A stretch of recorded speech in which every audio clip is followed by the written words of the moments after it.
Hello and welcome to Sidequest. This is our video game show here at Geekverse. I'm your host, Adam Harcaster-Dolmos, and I have with me the Geek, Kirklin Patzer. How's it going, my friend? It's going very good.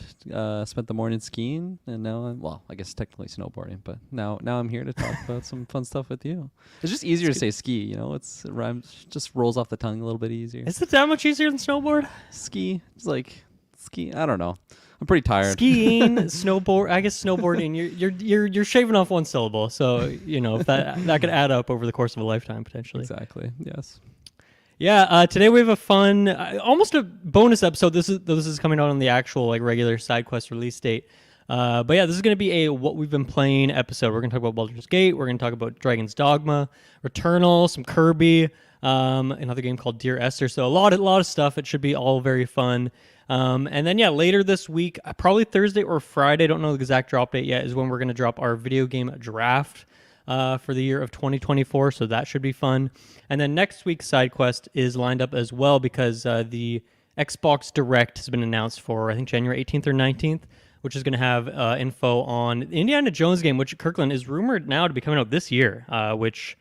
That's shocking. When you look at what that studio's been working on, it's like, okay, it makes sense that they're ready to release in 2024. Yeah. But since we've only seen a brief cinematic, it's kind of surprising. But I'm very excited for that. Avowed is also going to be there. Hellblade and our History Untold, I think that game is called. So I'm expecting all those to be 2024 releases. However, we're doing our draft before we actually get that, so that'll be interesting in terms of how that affects our draft picks. But yeah, I'm very excited for that. Since you're on Xbox, guy, I don't imagine you'll be joining, but you're welcome to. I'd love to hear your take on these games. I'll check the schedule. I'm getting close to final exams week, so it's getting a little bit stressful here. But we'll see. Well, I'll bring in Taylor and Travis, or I don't know who, but I'll hopefully have someone next to me. Yeah, that would be a bit sad if I was there by myself. And then what other shout-outs? Check out Patreon to get episodes early and ad-free, such as that draft, for example. We're recording it Tuesday night. I'll put it up on Tuesday night on Patreon, but it might not see the feeds for another couple days, so you get that one nice and early. Ad-free episodes as well. And I also want to shout this out that I recently went back through and made a YouTube playlist for all of SideQuest, which I don't know why I hadn't done, but man, it took a long time to go back through the feeds and add all these videos to that playlist. But it's up there now. It's actually, YouTube has playlists, and then they also have podcasts. I don't know what that's supposed to be used for, but I'm I'll put it as a podcast. So either way, if you go on Geekverse YouTube channel, you'll see playlists or podcasts, and you should see SideQuest there, so that way you can go back and easily find all those episodes, because I know we have a ton of releases on our YouTube channel with the Ultimate Alliance and all that and stuff. So yeah, check that out as well. And I think with that, we're going to get right into it. The first thing, this is just a quick shout out, but they announced that they are making DLC for Sea of Stars, which is going to more meaningfully connect the game to The Messenger, which is the studio's previous game that we already knew was in the same universe, but it was kind of a not very important connection. And I don't know, in my 40 hours of Sea of Stars, I didn't see anything that connected it to that, and I think it's very different eras. But anyway, this DLC is supposed to bring things together in a meaningful way. So what does this do for you, Kirklin? I don't think you played The Messenger, but does this make you intrigued to want to go finish that game? Now, I know you kind of got big sidetracked by Baldur's Gate, but do you plan on finishing it? I definitely want. Be honest. I definitely want to. I feel like I don't even know if I am halfway through the game, honestly, but I am a good chunk in, and it was enough playtime to really get me latched onto the story and just the characters and really just feel attached to it. I feel like this is just some good motivation. Did they say a date on this? I don't think so. Okay. Well, all they said is that they haven't started on this until since the game has actually been out. So I don't know if, depending on the scale of it, it could be this year, but I would probably say 2025, considering just how big and I don't know, even the pixel art alone in that game, I feel like every boss would take 6 months to make. Yeah. So I don't know. I feel like I'm going to guess 2025, but who knows? Maybe it could be a late 2024 drop.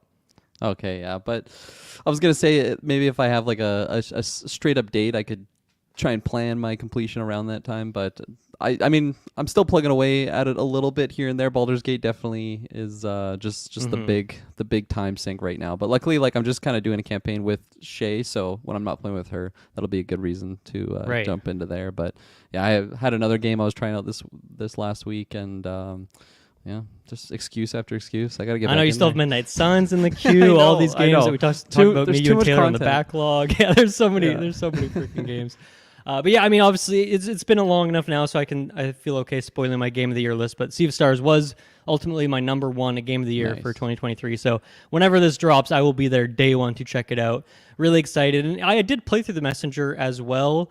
That game kind of has like a big post game section. I didn't really do that. I just kind of beat the game in the first way, and I liked it, but it's nowhere near like the quality of Sea of Stars is for me. So I don't know, maybe I'll replay that or even just jump back in for an hour or two just to get a feel for it. But either way, really exciting stuff. Just more to get the DLC announcement, not even so much the Messenger part of it, but I still think it's cool when a studio like this can kind of connect their different indie games into one connective universe. So we'll keep an eye on that. Okay, let's talk about some of the games we've been playing. I want to start with this because, man, over the weekend, Kirklin, I just downloaded so many things through Game Pass on PC, and I was checking out all sorts of things on like Switch, like Nintendo Switch Online. I just did not know what I wanted to play, and so I just downloaded a bunch of things and tried a bunch of different things out. Like I checked out Cities Skylines, like the first one, and my God, just some of the worst tutorialization I've ever seen in a game. And I was looking it up to see if that was like a thing that other people thought, and people who are really well versed with the game were like, oh yeah, just watch like a few YouTube videos, and you'll eventually figure it out. I'm like, I want to play the game. I don't really want to watch YouTube videos. So yeah, I was like, I'm out of here pretty quick. I downloaded and checked out both Wasteland 1 and 2. Wasteland 1, even though it has like it was like a remaster, because I guess the game came out in the freaking 80s, which I didn't realize, but this was like a more modern remaster that happened in the last decade, but it still felt very dated. So I was like, okay, I'm going to go check out Wasteland 2. And that has been a bit more interesting, but still maybe not the most compelling. I don't know if I'll continue with it, but I just feel like post Baldur's Gate, not post, because I'm still deep in the game and I have a lot more to play of it. But I'm like, man, I feel like CRPGs as a genre is a real big blind spot for me, and I want to see what more of that genre is like. So that's where I wanted to check out some Wasteland. And man, I just love character creators in games like this, and just RPGs in general, but CRPGs where you can make the whole team as well. Like in Wasteland, you make all 4 of your people if you want to. And I feel like that's my favorite part. I just spend like an hour making characters, and I play the game for half an hour. I'm like, yeah, okay. I kind of got the vibe here. So might play some more of that. I've been checking out a bit of Pillars of Eternity, which is Obsidian's CRPG. And so the reason for that is I knew I wanted to check this game out recently, but even more so now that Avowed, I feel like is pretty imminent. We know that Avowed is set in the same fantasy world as this, so I wanted to go back and just study up, so to speak, get a little bit of knowledge there on the history and the classes and all the lore element of it. And so I've been playing a bit of that as well. I think I'm going to keep trudging through that one, so I'll report back on that when I've played a bit more. But one game that I was able to play and really get into, and I played through the entire thing because it's a very short game, is Dear Esther. Do you know this game, or do you remember this game? I feel like we might have talked about it back when me and you did a walking sim focused out of mana episode like 3 years ago. Yeah, I feel like we talked about it, or I talked about this with someone recently. I want to pull it up here because I just don't remember what the gameplay looked like. Yeah, it's one of those classic like first person narrative walking sim sort of games, adventure games, so to speak. And yeah, I guess it was interesting. After playing it, I was just looking into the history of it a bit, and like I guess first this game was a source mod that was like way back in the day, just a mod, and then they kind of remade the game from the ground up in a more like commercial way, and that was what the game ended up being, like the version I played on Steam here. And so that's pretty cool that it started as like a source mod, and then that was very successful and then became its own game. We've seen that with like the Forgotten City and other games as well. It's always interesting when things start as a mod and then they end up going the distance and making it a full thing. But even as far as these kind of walking sim games that we talked about in that episode, or Finch-likes as we determined in that episode is a more fun name, is like this might be the first one of that style actually, because Edith Finch was 2017, Firewatch was 2016, Gone Home was 2014. I'm making up numbers here off the top of my head, but I think it's around that ballpark. And so this, the mod was like 2007, I think, and then this, whatever it is, it predates Gone Home and all those. So I'm pretty sure this might be kind of the first of this sort of game that has become more popular in the last few years. And yeah, it was interesting to play through. I don't think it had the same it didn't have the same. It didn't hit me in the same way. The story of some of those other games, like Edith Finch and Gone Home, are like really deeply emotional games that really affected me. I feel like I just missed a couple lines of dialogue in this one, so I didn't fully get it. And then, like, this game is short. This game, I beat it in less than an hour. So walk-in sims are typically shorter, but this is especially short for one of these sorts of games. But I think the biggest thing I got to shout out this game for is, my God, it is so freaking beautiful. And the fact that it is pretty old now, it still looks like a modern AAA level game. And now obviously it's like a very small scale, but it looks so freaking good. The wind going through these like Scottish highlands, and you're going into these caves which have all sorts of crazy lights and stalagmites coming down. It is beautiful, and the music is fantastic as well.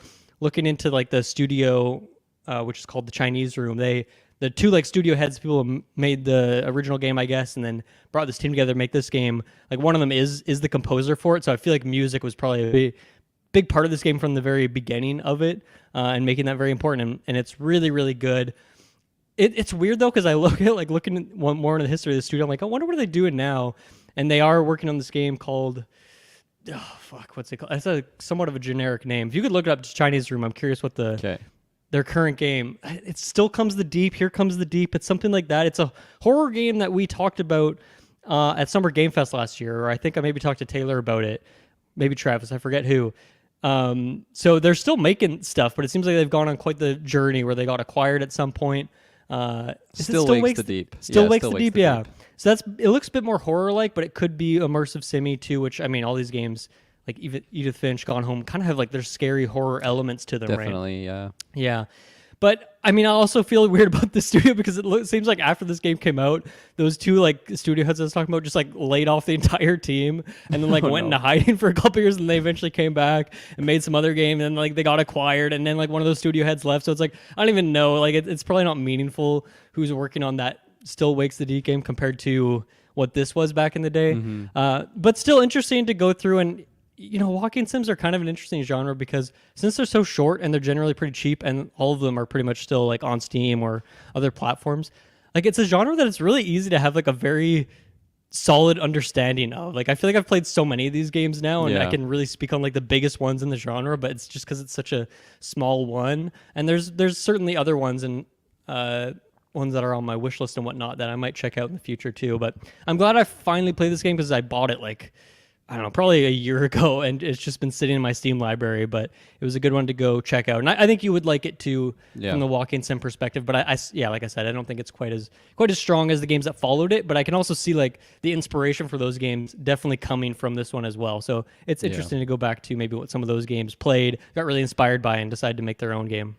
Yeah, I mean, something that I love about walking sims, which, I mean, probably already talked about when we did that Edith Finch episode way back in the day, but just the fact that you can sit and play through it in one sitting. It's almost like you're rewatching like a movie that you really like, and the fact that this one's like less than an hour, I'm definitely going to have to add it to the list, especially just knowing that this could possibly be the earliest one, like the first one. We should be calling them Esther likes, you know, that genre, as opposed to... We really should.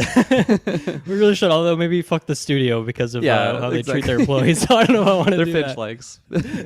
I mean, I assume that I have not heard any controversy about that studio. But you know what's weird, man? I was looking, because then I went on a whole tangent of looking into other walk-in sims and stuff, and like that Giant Sparrow is the developer of Edith Finch, and like they announced at some point, like, yeah, we're working on our next game. We'll, you know, post on Twitter when we're ready to talk about it. That game came out in like 2017, and yeah, they've like ported it to other consoles and stuff, but like, what the fuck are they doing? Did they make that much money from that game that they can work on their next project for at this point 7 years? It's insane to me. I know we're at that point for a lot of like big AAA studios, like GTA or other studios, but man, that just seems insane to me. And like, I'm just so curious what they're working on. I'm very excited for it, but at the same time too, like, I don't know, is that still the same team after all these years? Maybe some of those people have left, so I don't know, but I'm very excited for whatever their next project is. I have high expectations, that's for sure. Yeah, seriously, coming off of Edith Finch as well as that amount of time, like they better be cooking up something. It's weird with it when you get to a certain point. It's like the hype keeps rising, but then it like stagnates, and then I feel like it chaotically wavers up and down based on the day. I don't even know if I'm excited at this point because I don't know. There's nothing to chew on there. Yeah. So anyway, there you go. There's Dear Esther. Interesting game to go back to. And then the other quick hit I want to mention here is that I went and checked out some Kirby games on Nintendo Switch Online that I've never played before. I know you're a fellow Kirby fan here. Yeah. I checked out 2 games. I checked out Dream Course, which was a SNES game, and then Magic Mirror. Oh, I love that the sword mode. I've always loved that the sword mode just has like the Link hat and is I know, yeah, very Link inspired. So I checked out Dream Course, which is like a golfing sort of. I don't even know. Do you ever play those games back in the day? It was like just an isometric like marble, and you have to like move it through man, I love those. I don't know what the hell those games are called, but yeah, I feel like everyone it was maybe like a flash game sort of thing, or I don't even know where I think that is what it is. Honestly, might have been like a mini clip. Shouts out to mini clip. Oh my gosh, shout outs to mini clip. Truly inspirational stuff. But anyway, it's kind of like that, but mixed with Kirby, and then the other one, Magic Mirror, which is just a Game Boy Advance Kirby game, and I just had this realization that made me really happy about after playing like checking out both of these games is that like man Kirby is such like as a series, as a character, as a collection of games, it's such a just amorphous blob of genre. Like there really isn't a set genre. You think of like 2D platform, but I just love how perfectly that is like the character is this character who can just suck up enemies, take their abilities, and become whatever kind of character he wants to be. That's like the same way the games are, and I think that's such a interesting idea because you think of like those first games were like just very basic 2D platformers. The first game didn't even have the copy ability, right? And then they eventually added the copy ability, and that became more of that classic like level-based 2D platformer. But then like there's been all sorts of there was like Dream Buffet on the Switch, which was just this weird like Fall Guys sort of game to it. There was Kirby and the Forgotten Land, which is like the 3D platformer sort of thing. There was Kirby Air Ride. I was gonna say Air back Ride, in the man. day. Yeah, I had that one on GameCube. yeah, that game is so cool and so different. And then Dream Course here with this kind of physics marbly based game. And then Magic Mirror. What surprised me about that is it seems like a straight ahead 2D platformer as far as Kirby goes, but it's truly more of like a Metroidvania. And I didn't realize that Kirby had a Metroidvania. That was the genre I wasn't aware Kirby had hit before. But the game is so interesting in its structure, where you go through these levels in like I said, for the first 2 or 3 levels, it seems like a basic Kirby game, but then you're having to backtrack through these levels. You're unlocking like all sorts of portals, or I guess these mirrors, and you're going through these mirrors, and they teleport you to different spots. And then, man, at some point you get like this map that it just looks like a subway map. You know, when you like look at a transit map, and it's like if you live in the city, that transit map makes a lot of sense. You're like, oh, I know what all these roads are. But if you're in a city you don't know, it's like this is complete fucking nonsense. And that feels like that too. I'm looking at this map. There's a world map too. I'm like, I have no idea what any of this means. But as I'm playing more and more, I'm like, okay, I think I don't really know where I'm supposed to go, but based on this map, maybe I haven't explored in this place, and I'm going to go try and look for a secret entrance or a secret wall or something like that. And it works really well for Kirby because this idea of like Metroidvanias of like, oh, you keep going along, you see that there's this thing you can't jump to, but eventually you get an item that lets you jump high enough, and you can go back and check that out. It works so well for Kirby because it's like, oh, I just need to go get a certain ability, and that ability will help me break through this wall. And so it feels like a bit more of a light version of a Metroidvania, and so that's been really cool as well. But going back to Dream Course as well, like, man, that game is super fun as well. Really janky controls, hard to like figure out what's going on for the first half an hour, but man, I just got like addicted to it. It's really fun where it's that kind of marbly sort of game, physics, shooting Kirby as a ball around, rolling around. But then of course you're like scooping up enemies on the way, and then you're turning into their form, electric Kirby, so you can like blast through objects, and the parasol, so you can slowly float down and try and like land in a specific spot. Cool like puzzle physics game. So checked out both those games. Definitely going to keep playing both of them. Just gave me even more appreciation for Kirby as a genre and being this genreless blob, which is just so accurate for the characters. So that was a good time checking out those games. It really has no set genre. It's just takes on any form it wants. It's like water, you know? Mm-hmm. Yeah, I mean, at this point, like, when's the last like just standard 2D Kirby game came out? Like, I feel like I don't even know if that's what this genre or what the character is by default. There's the Kirby, the Epic Yarn one where you're like drawing lines and riding around. Like, I don't know, there's just been all these different genres. Like even Mario, who of course has all these like sports games and racing games, but then all these different types of platformers. Like I feel like Kirby's up there in terms of the genre count by character. And I can't think of many other, usually like, of course, there's a lot of like games that started as 2D platformers and then became 3D and more explorative in that way, like Metroid or any game, you know, as we went into the 3D generation. Yeah. But I feel like Kirby didn't stop there. Kirby is like, let's see what other freakish genres we can craft up and weird amalgams that work with this copy ability, which is like the general conceit of the character. It's really cool. I'm waiting on the Kirby Guitar Hero release. Once I get into that genre. Oh man, I wonder if there's like a rhythm type game or a game that has Yeah. rhythm elements to it. That seems like it would work. 100%. We should definitely do it. Kirkland Pastor, tell me about Returnal. Yeah. Tell me about this pickup here. This game, I like. It's been on my radar for a while, but I feel like I just kind of discounted it as just like I don't know, some sort of basic shooter game. I didn't know if it was a first-person shooter or anything like that. Do you know about this game? I'm assuming yes. You sounded excited when I mean, mentioned this has always been one where I'm like, okay, whatever game finally pushes me to pick up a PS5, I'm gonna on day one buy Returnal as well and play it. And talked about it a lot with Dante because this was like his by far game of the year of was that 2021 when that came out? I think so. But when we did our best of categories, like every category he was praising it. So yeah, I've talked to him a lot about Returnal. It's a favorite of his for sure. Yeah, I didn't realize it's a roguelike game. It's very similar to Risk of Rain 2, which is a big game that I absolutely love, of where you have like one run that you go on, especially the fact that it is a third person shooter, and the movement in this game just feels so satisfying, and it's similar to kind of a Souls-like game where like it can be very punishing, but like a lot of it has to do with your own mistakes. Like you can really pop off in this game and just like feel so satisfied with yourself, but it is one that like takes constant just awareness of what you're doing. I feel like it's really easy to be deep in a run and then just like let your guard down and you just get completely messed up, and it's very fitting with the story because it is just this extremely hostile planet. Without getting too much into the story, because I don't even know too much about it yet, like you kind of unravel things as you go along, but you crash land on this planet and then you find just like I think you're just answering like a distress call, and then you find like bodies on the ground, and then they're revealed that it's actually your own body, and you're just like seeing different versions of yourselves going like basically just treading their path and trying not to die in the same way that you have in the past. And it's just really, really like engaging story without like a lot of cinematics in it, if that makes any sense. Like I feel like it is 90% gameplay, which is just so much fun because that's why we play games most of the time. But like I just feel invested in the story, even though there isn't like a big deep cutscene or a lot of dialogue with other characters. Yeah, you'll find it seems like when they do the story, they make it count. Like it's 100%, small but mighty.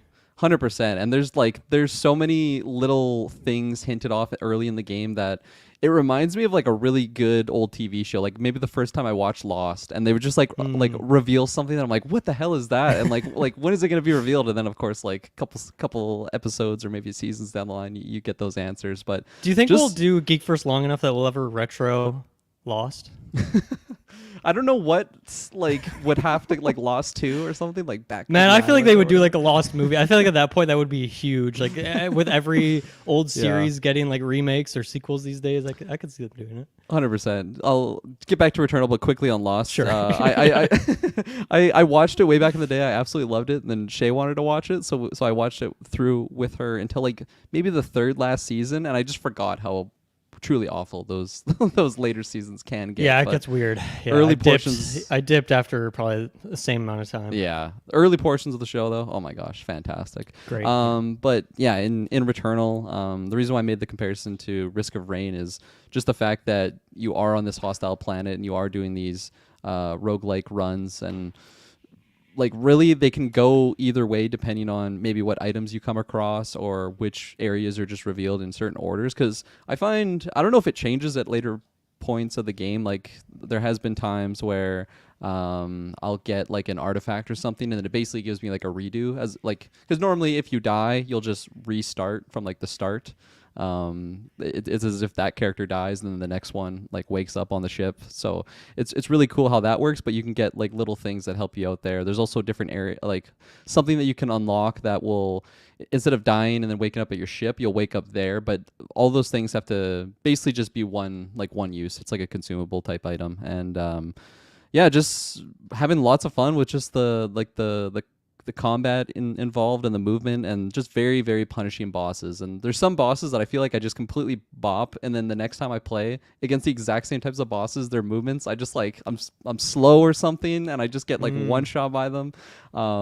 This game is cool too because there's not really like a menu for it. You can't just save and quit. It's like you can suspend your cycle, as they say, and then when you come back, you're literally in that exact same spot. And then if not, like you just die, and like if you don't save or suspend your cycle, I guess. You'll just respawn at the ship at the start of the game. That was like controversial at launch because runs can be like several hours long.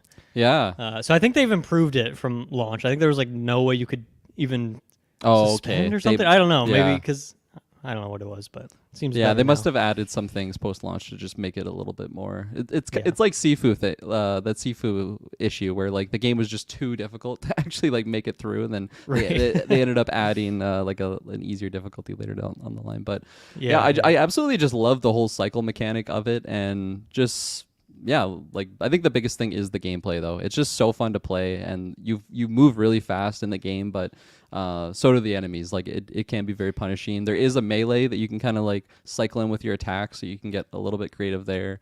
And just the different like firing modes and stuff. And I'm not really big on the haptic controller at all. It's usually like a little bit annoying with the triggers, but for some reason this game it's just really satisfying, because if you like slightly pull the trigger, you'll aim, and if you fully hold the trigger, you'll do like an alternate fire. And I don't know, it just feels really good with the controls. So I'm so glad I eventually tried this one out. The reason why I did was because I just heard that it was like a roguelike game. I'm like, what the hell? I thought it was like a story game mixed in with well, I guess it is, but like mostly a just first person campaign type story where you're just going through levels of shooters. But yeah, it's definitely difficult, but I highly, highly recommend, just for the actual gameplay and how fun it is to play, and so satisfying when you're able to like beat a boss after. I mean, it's the Souls thing. If you're banging your head against a wall and you finally get through it, you just feel like you're on top of the world until you get smushed by the next monster that comes along. Yeah, is this game on PlayStation Plus in any extent? Yeah, so I have the as I said in the past, I have like the PlayStation equivalent. I think it's like PS Extras or Premium or whatever it is, and it was on there, and I really wanted to download it and just try it. And the reason why I love Risk of Rain 2 is I can just jump in and do a run, and then like that's it. And that's the same sort of idea with this game. It definitely satisfies just the big explosions that you can get from a first-person shooter, and the gameplay is just really fun. Right. Yeah, I couldn't remember if Housemarque had been acquired.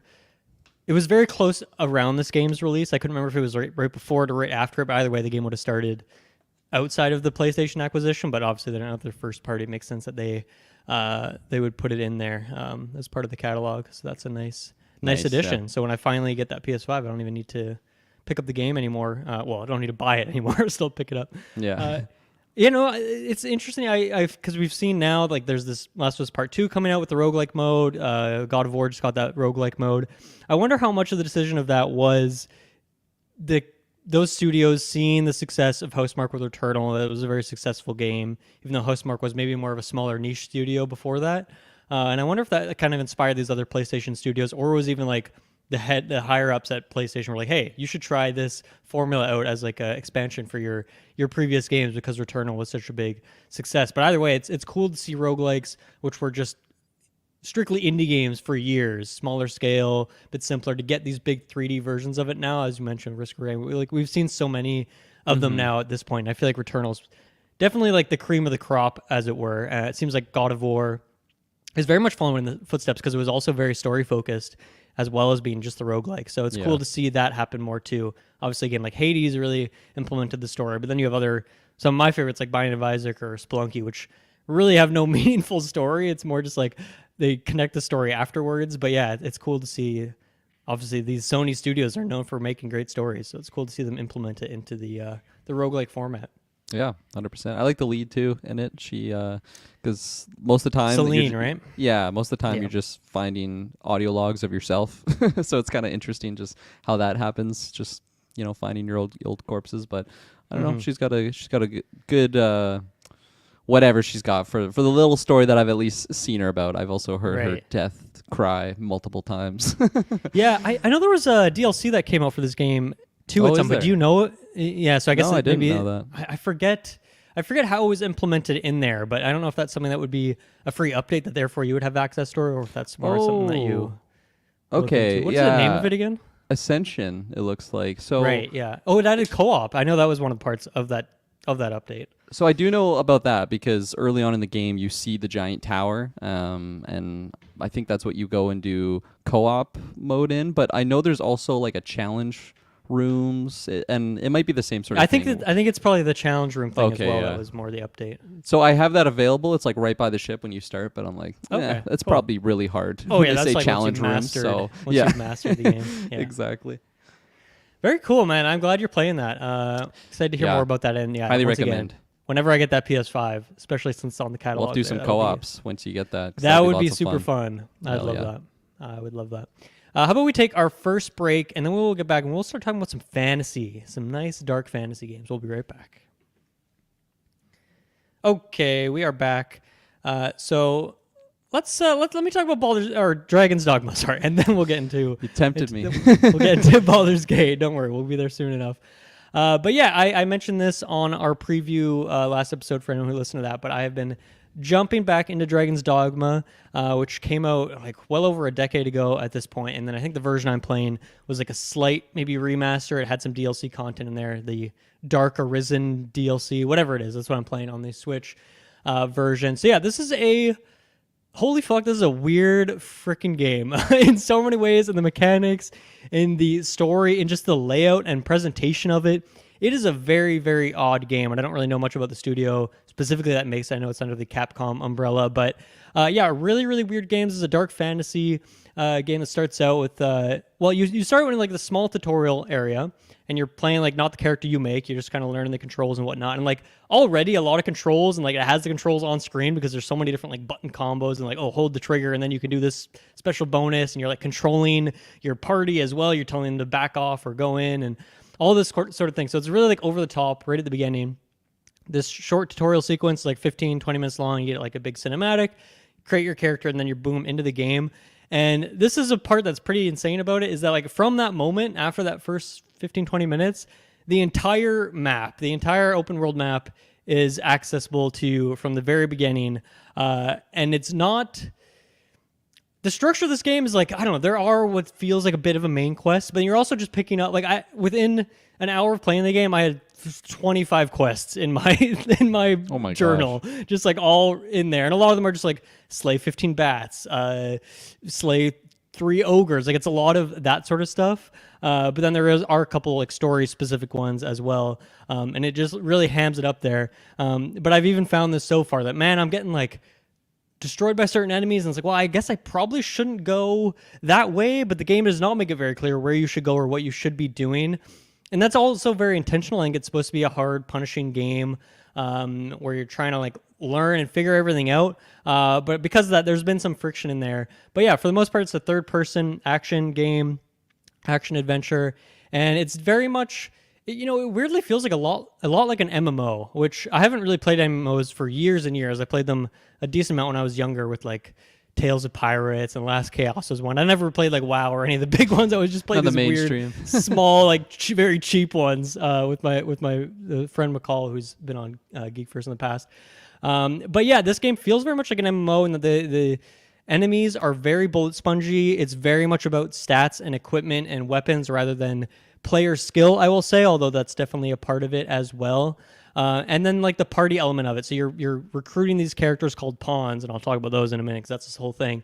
And you know, you kind of like, okay, maybe I'm a fighter class and I want to bring like a mage in so they can like heal. So you're trying to do your composition, but then you're also sort of controlling them. But then also they can just die, so you have to like make sure you're like reviving them. And it's a lot to manage at one point. And very early on, you're getting into big battles that have like, you know, 15 enemies, and then there'll be other random NPCs who take in on the fight, and it just becomes this very like large scale thing, which works really well for the fantasy setting that it's in. It makes it pretty overwhelming too. But so this pawn system, this is maybe what the game's most famous for, and what people look back and when they talk about Dragon's Dogma, they're usually talking about the pawn system. So essentially, you create your character at the start of the game. Cool, makes sense.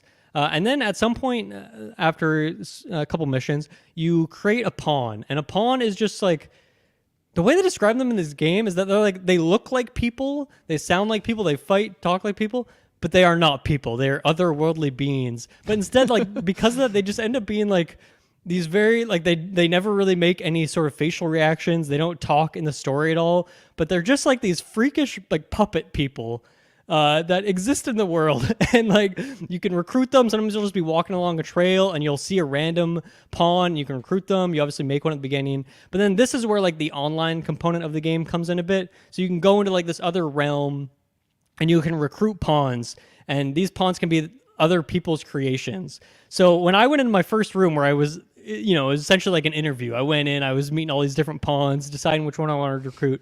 Someone had made Severa from Fire Emblem Awakening. I don't know if you remember that character, Kirklin. She's like the redhead girl with like the two, like her hair's coming up both sides. Oh, yes. She's a Myrmidon, I think, right, in that game. So one of the first ones I see is just someone recreating this character in here.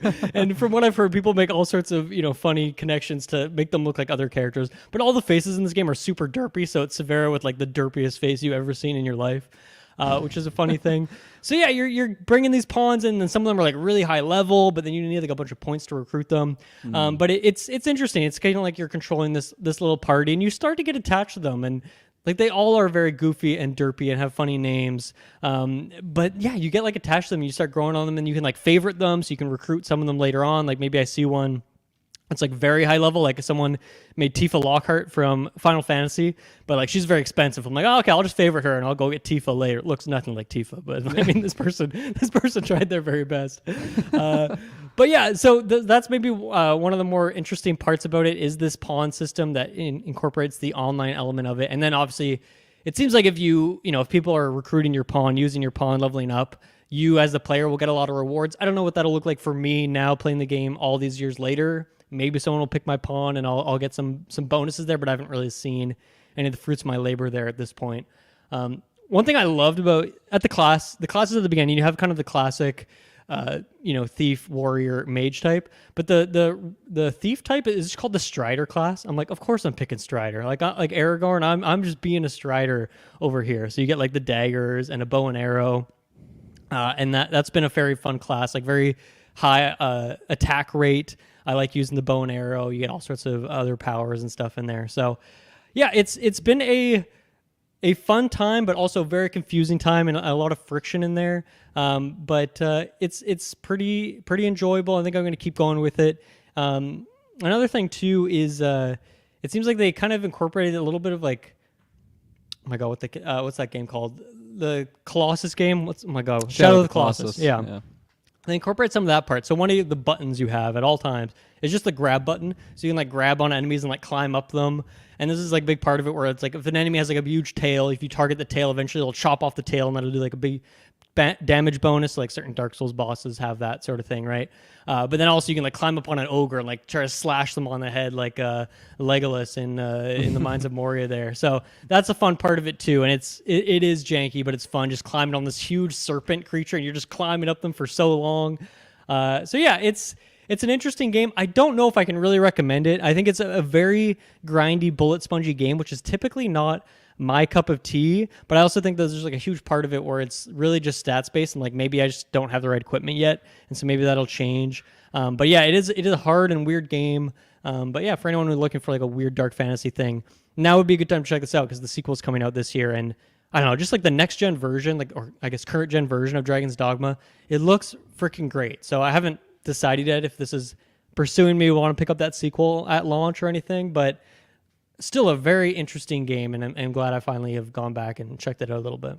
Yeah, I've always heard the name. I feel like mostly because of just we're getting into that, or getting close to the release date, at least for the second one. And I've always been somewhat intrigued. I didn't know like what it really was though, or the gameplay, or anything really about it. So it's interesting just hearing some of the mechanics. I feel like I'm not really a big bullet spongy type guy. Like I tried to get into MMOs back in the day just because I had friends that played them and wasn't really a big fan. And even The Division, that's what was that, Tom Clancy game? Like it has that effect for sure, where it is very bullet spongy bosses. It's never really been my thing, but it's just the whole pawn thing is kind of funny. I was Googling about it when you're talking. It's just a big meme, I guess, amongst the the Dragon's Dogma fans. But yeah, I mean, it's interesting just hearing your takes on it. I didn't realize just all of the effects and of the pawns and just the different creatures and characters that are in there. Like, it seems like you can get pretty creative with the character creation, although the faces look a little derpy. Yeah. Seen some like feline type characters, got some Khajiit like characters in there. Oh yeah, because it's the classic thing like Oblivion where you can turn up like the gamma whatever of the skin colors. You can make it like just like Shrek and other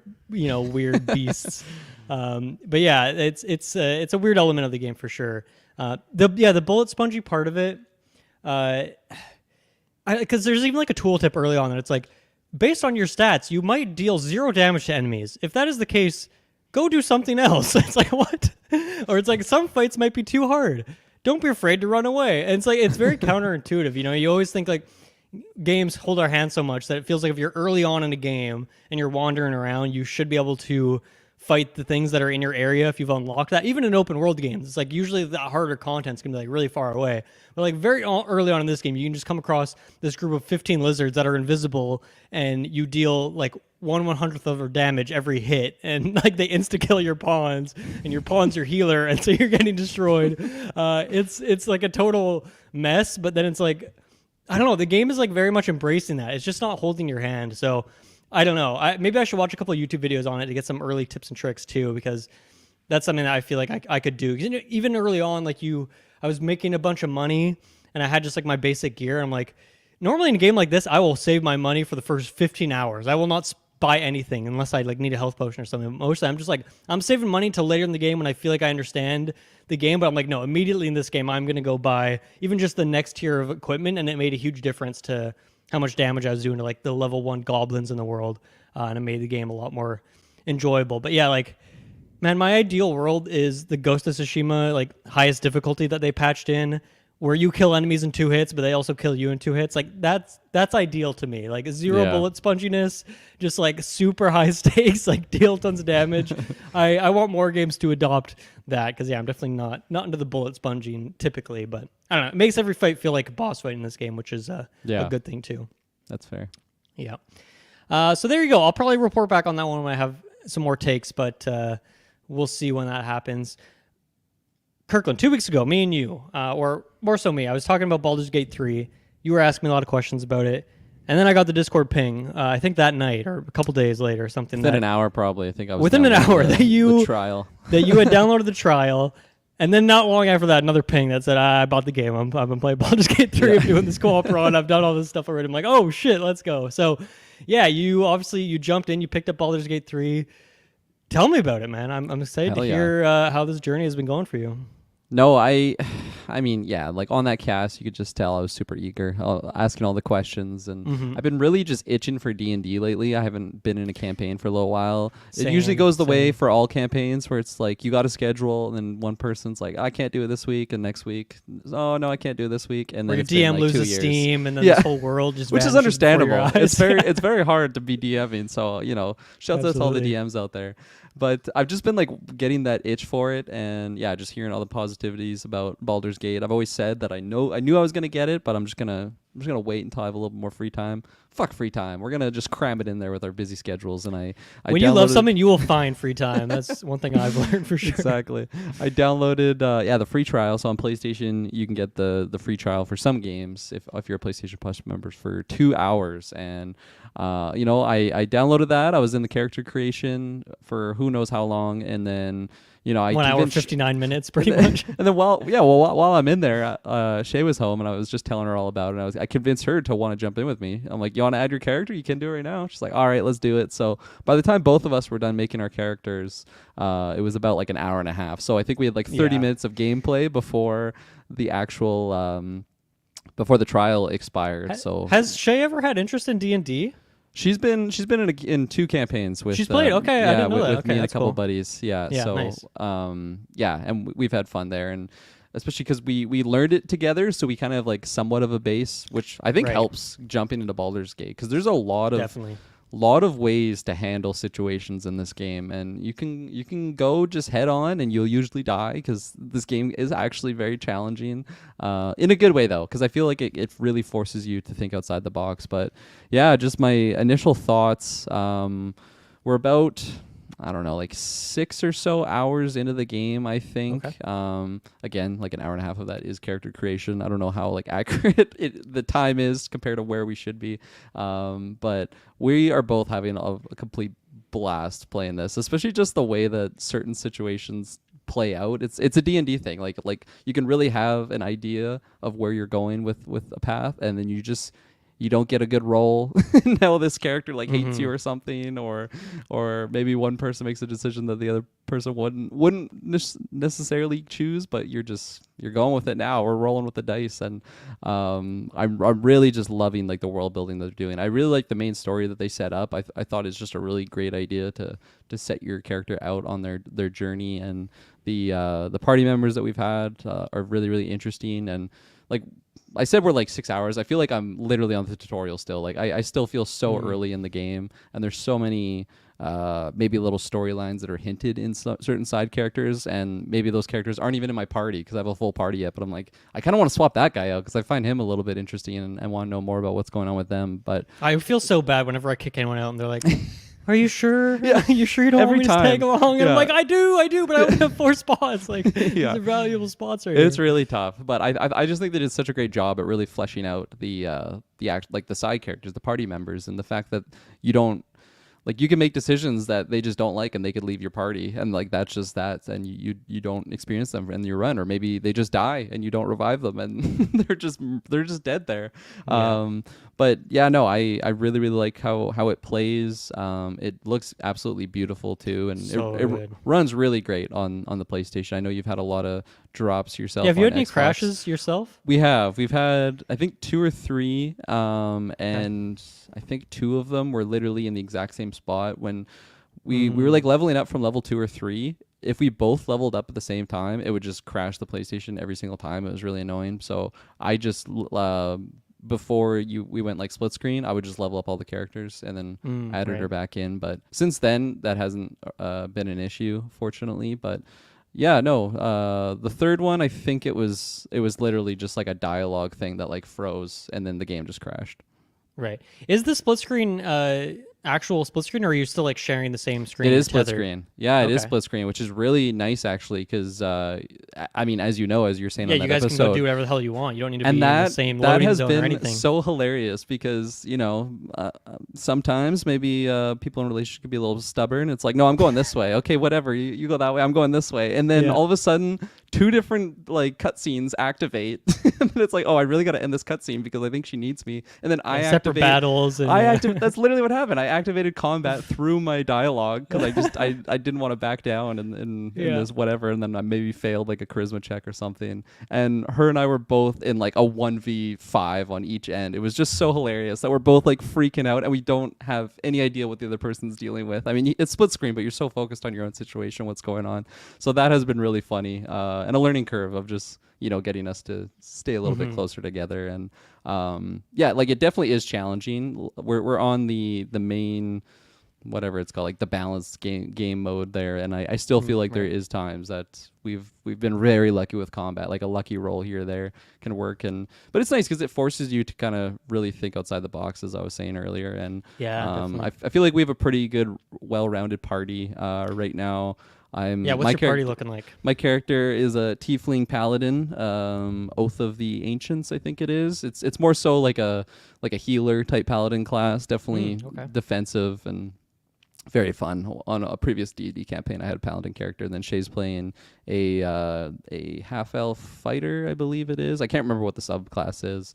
And then we have Will in our party because we're doing something story related nice. with him. He's a really interesting character. And then Karlak, I believe we have, or no, we had Karlak, and then we had to leave her behind, which I love her because she's just a barbarian. She pops off, and I really like her She's aesthetic. so strong. She's crazy. We have Lae'zel though for Right. now. Good story, good main story character to have.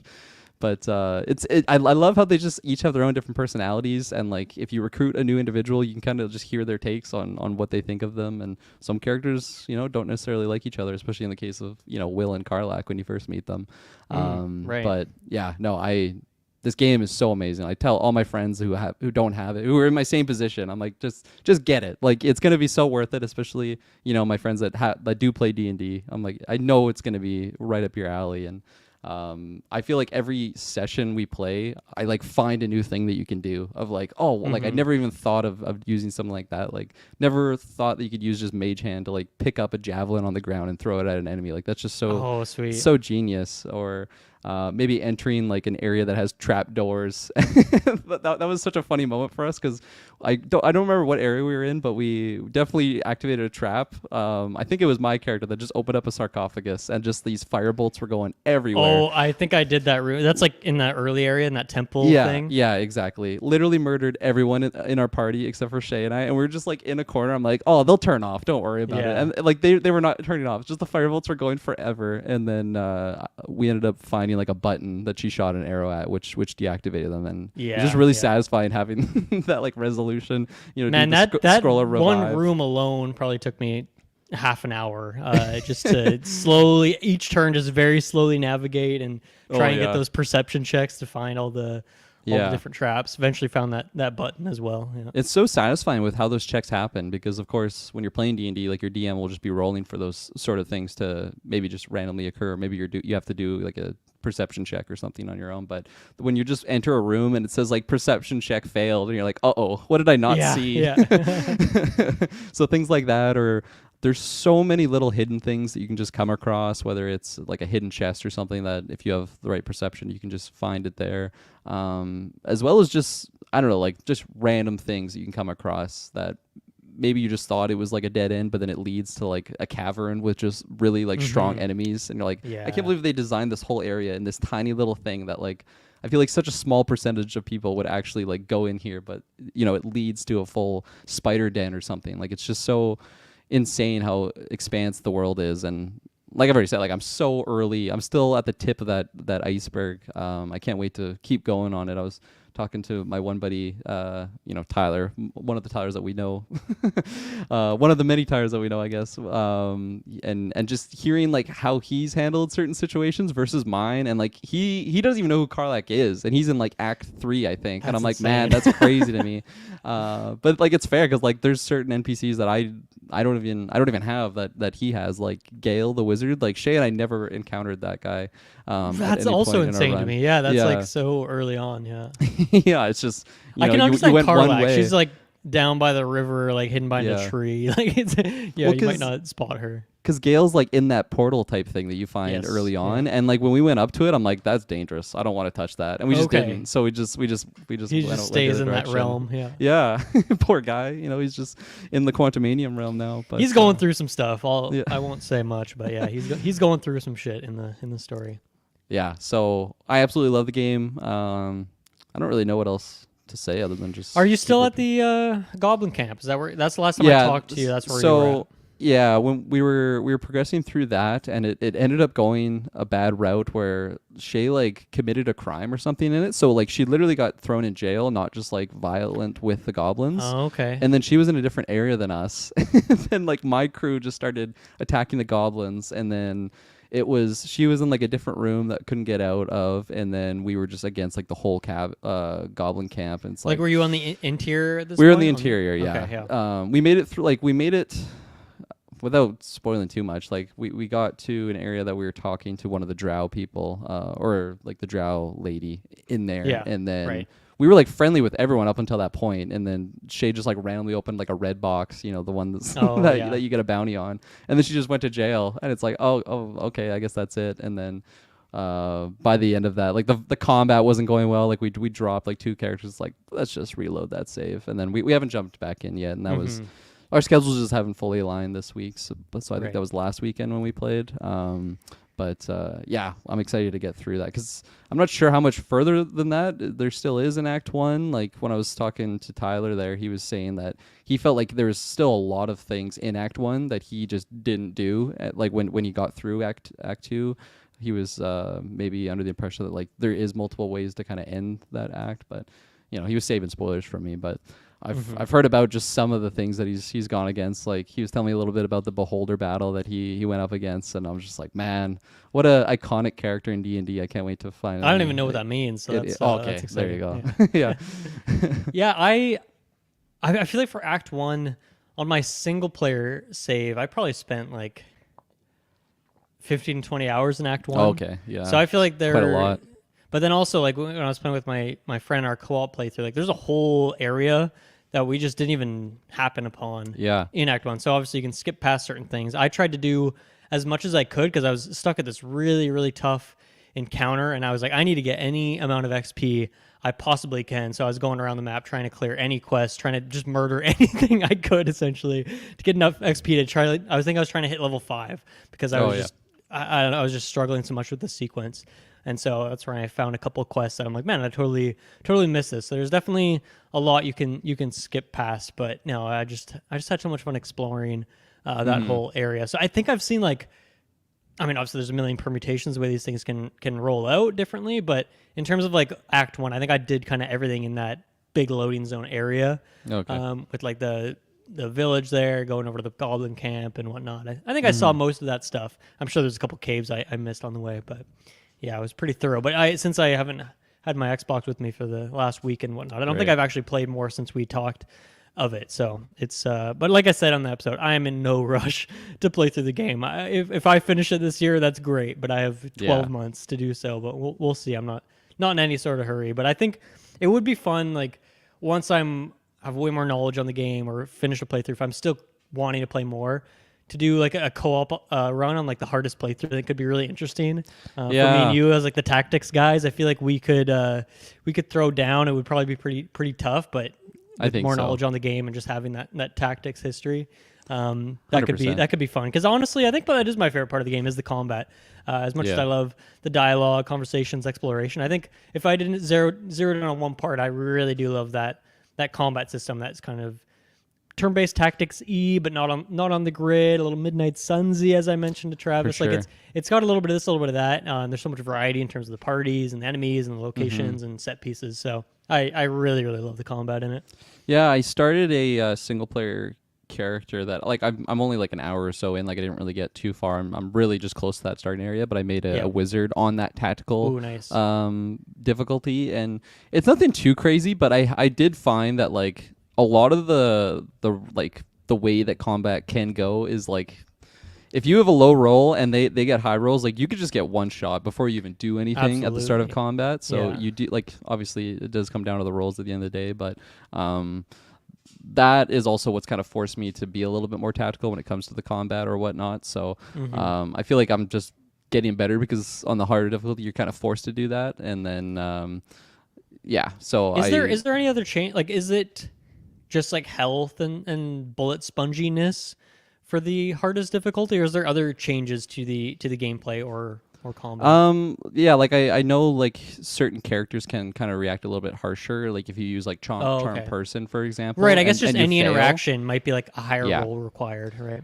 And and then if I use like charm person on someone to just like get success on a certain, I don't know, charisma check, and I fail it, they'll like know that I try to charm them, and then they'll be even more upset. So things like that can transpire. That seems like it really kind of double incentivizes playing to your character and really role playing and not just being a jack of all trades. And if you have low stats, but like the roll you need is a 10, you could probably still get away with it. Whereas, if the rolls are more harsh there, even if you're not necessarily rolling worse, but you just have to roll a lot higher more consistently, that would that makes sense. You really want to, depending on the sequence you're about to go into, maybe bring the right party members who have certain stats and that sort of thing. So sounds cool, but